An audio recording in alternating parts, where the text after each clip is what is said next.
In a major push for India's artificial intelligence ambitions, Prime Minister Narendra Modi is set to visit Paris for a high-profile AI summit.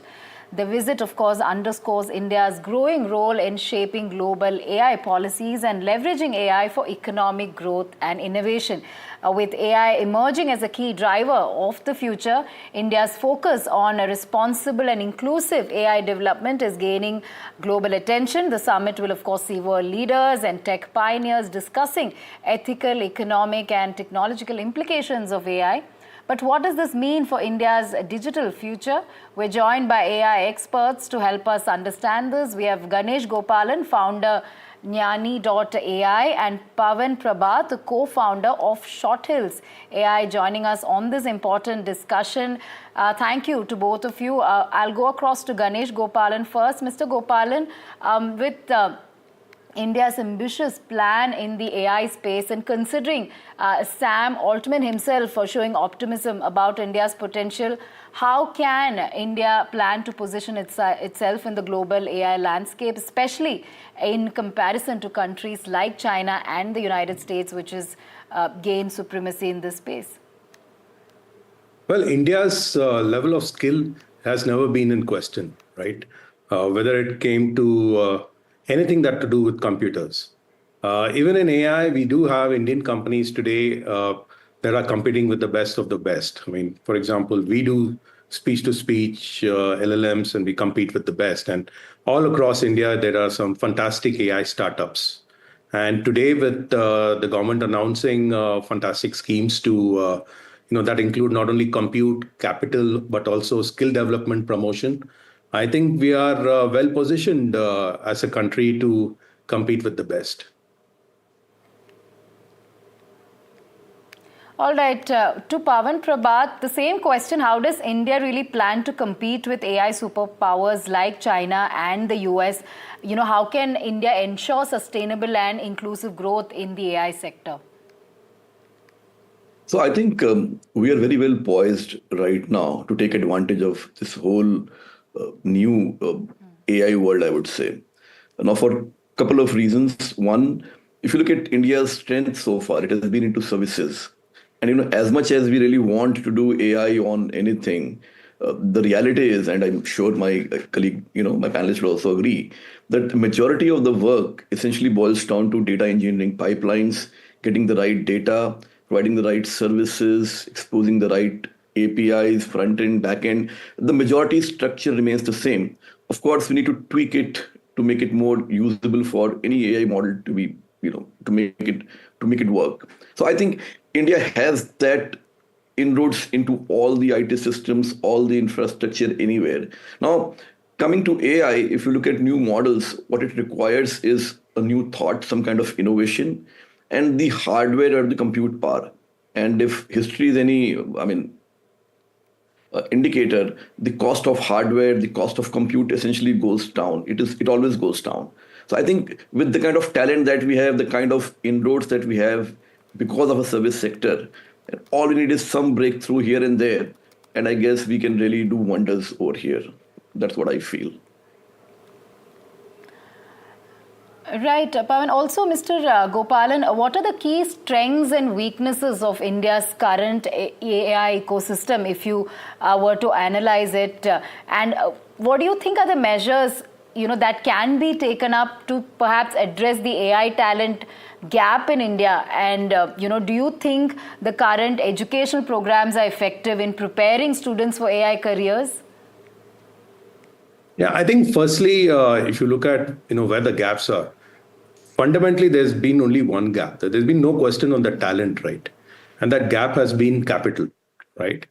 Capital for deep tech, right? And that has been a traditional challenge in India, right? I mean, give you an example. I once met a company from China, not even profitable, but they had funding of over $600 million from various aspects of Chinese government, right?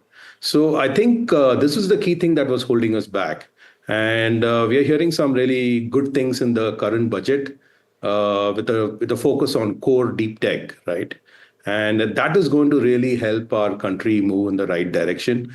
Like for startups like ours, while we do get some backing from VCs, I think core deep tech typically requires a very long gestation period, right?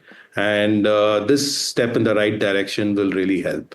Regarding your question on skill development, I think that's something that I'm not exactly worried about. I know that there will be newer programs that will, advance, the newest and the best of AI in colleges.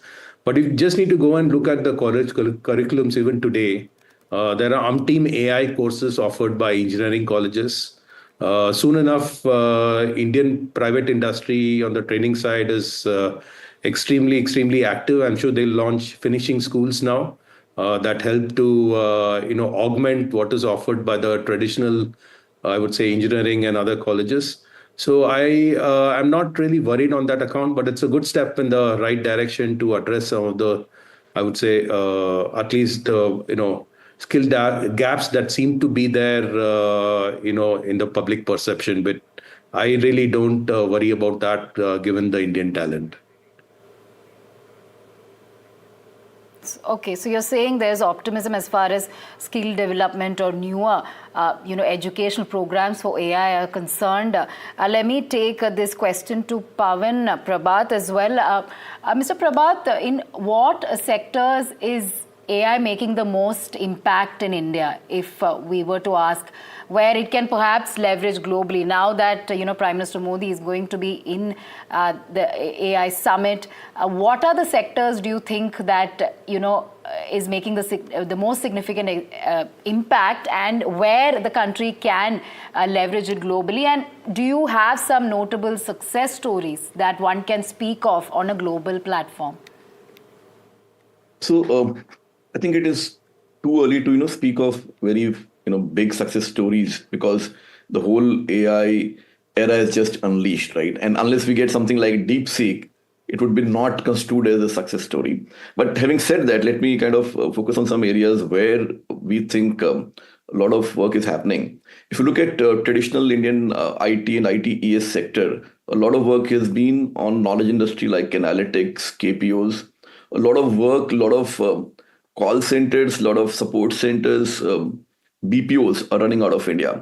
And a lot of work is being done over here. And we have companies like Rezo, who have really done a great job in terms of changing the landscape for call centers, and they're really handling large amounts of data.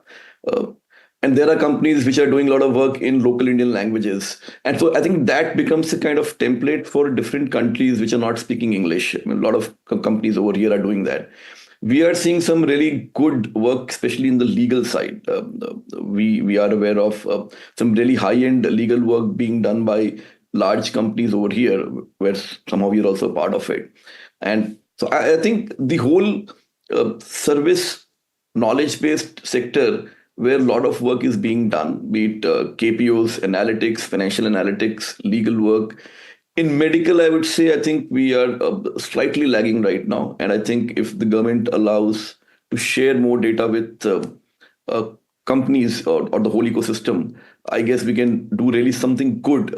More so because at the end of the day, because of our size, we have so much medical data, which none of the countries would have. I guess that is one area where we can really do exceptionally well and create something which is path-breaking. All right, that's all we have the time for. Thank you, Pawan Prabhat and Ganesh Gopalan, for answering some of these questions for us. Of course, India poised for big AI transformation and innovation.